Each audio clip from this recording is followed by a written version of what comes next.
Un conto è individuare il problema, un altro conto è trovare la soluzione. E il risultato è la caserma Serena, e il risultato è la da 800 a 300, quei 200 sono lì da un anno.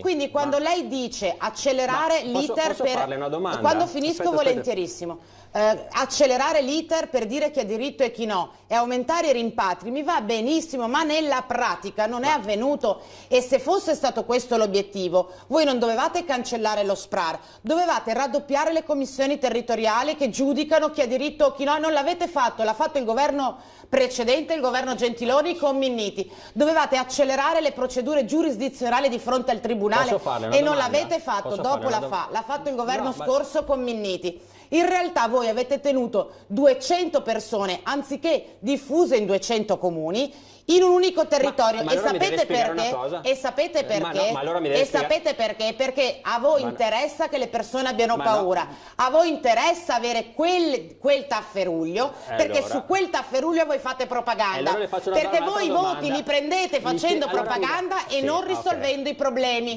Questa è la differenza.